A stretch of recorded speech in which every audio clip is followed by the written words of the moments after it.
Hurricane Ivan, 2004. Now, this hurricane, I was close enough to the eye wall to say I was in the hurricane, but compared to.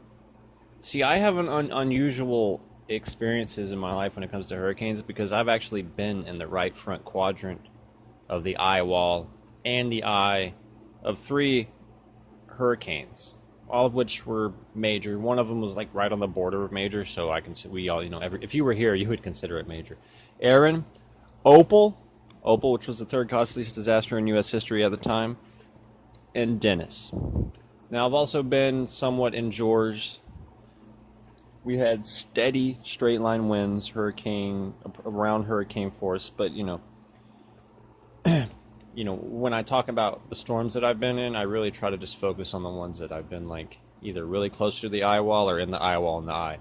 So, but Ivan counts. And Ivan, we probably got 80 to 100 mile an hour sustained winds here. But what I do have to say is that when I compare the impacts of Ivan here in Navarre, Florida, to that of Aaron and Opal were stronger here than Ivan was here. See what I'm saying? And it's my belief that Opal was stronger here than Ivan was anywhere.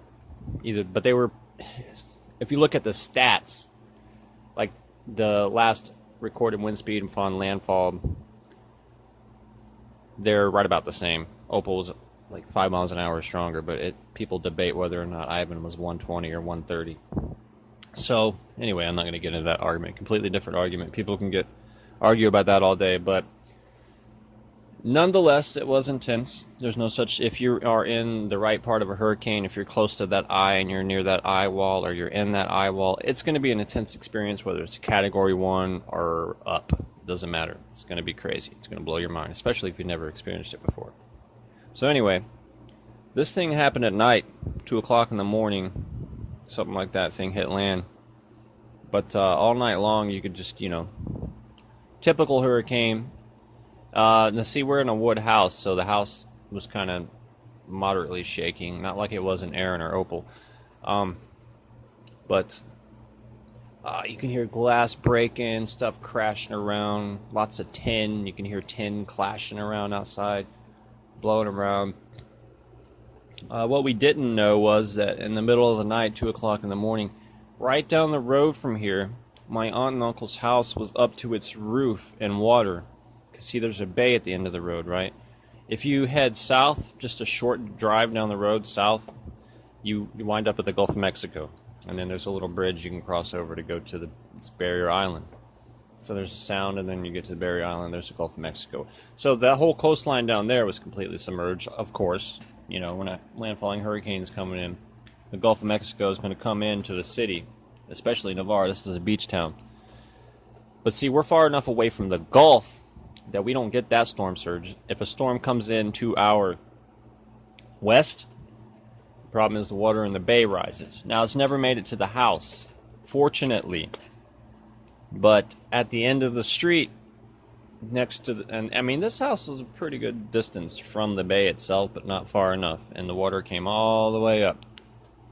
But, you could just get on Google and look up Hurricane Ivan, Navarre, Florida. It was insane. When we first got to go drive around, there's just debris everywhere from the storm surge. I got to see some of the pictures of right after the storm before they cleaned the roads off, and there's like refrigerators and parts of houses and boats and debris and vending machines and just crap everywhere, all in the middle of the road. The road was just covered with stuff that, from debris, parts from houses and stuff from inside houses and just all kinds of litter and debris. And it was crazy, man. And see, Aaron and Opal pretty much took care of any kind of tree around here that wasn't incredibly strong, and all the trees that were left standing were really strong. So after those two hurricanes, primarily Aaron was really the one responsible. After Aaron came through in 95, every hurricane that followed that, there wasn't so much trees blown over, because it pretty much took care of the trees. Like, every tree that's left standing after that hurricane is a strong tree. And I haven't really seen any of them fall since then. Not because the storms were capable of doing that, but because the trees that had survived were strong enough to survive that. But the actual experience of the storm, moderate shaking of the house, roaring wind, typical of a hurricane. You can't sleep through it if you're really in the storm. Like, if you were really in that hurricane, you're not going to sleep through it. I don't care who you are or how good of a sleeper you are. Lots of noise outside, typical ear-popping sensation. Some people from my dad's work told them stories. They were closer to the water, told them stories following the storm. Sleeping on an air mattress floating up about a foot from the top of their ceiling. In the middle of the night, no power, nothing but a flashlight, and a mattress, an air mattress, floating on storm surge. Close enough to the roof that you would have to hold your hands up, make sure that you don't hit your nose on it or something like that. Insane stories, insane storm. Ivan was pretty much another Opal. I'm not sure that it broke as many records as Opal. I never heard anything about it being the third costliest disaster in U.S. history or anything like that, which Opal was.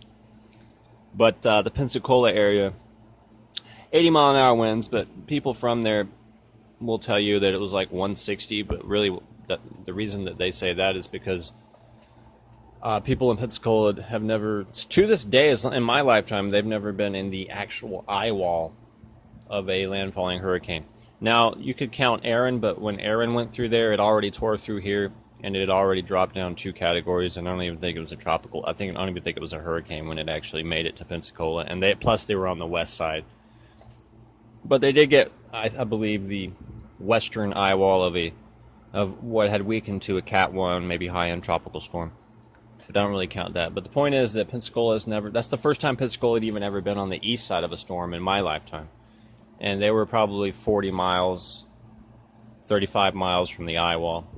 And they got Category 1 winds, But to them, they'd never seen anything like that. So, and because the storm was a Category 3, a lot of people from there think that, we were in the eye wall of a Category 3. Well, I'm sorry, but you weren't. I'm not downplaying the intensity of it. Yes, it was intense there. And you got Category 3 storm surge. The Gulf of Mexico and Pensacola Bay came into the city, but that's a hurricane, There's no need to try and exaggerate it. Even though it was Category 1 winds, that's what they do. I mean, that's what you witnessed. Yeah, it's crazy. Like, people think that Category 1 hurricane is nothing. Now, I've been in Cat 3s, so you know what I'm saying? I've been in the third costliest disaster in U.S. history, Opal. So I know what it's like to be in a major hurricane. But I'm still here to tell you that, even a Cat 1, there's no such thing as a weak hurricane. And if you go through one and it's not that bad, it's because you weren't in the right spot. You weren't near the eye wall, or you weren't in the eye wall. Now, there's a difference between getting impacts from a storm and being in the core, the ground zero, the epicenter. But yeah, that's all for this short experience report on Hurricane Ivan 2004. 1 year later, Navarre gets a direct hit from another major hurricane, Cat 3, Hurricane Dennis. Until next time, I'm Scott. Everything awesome. Peace.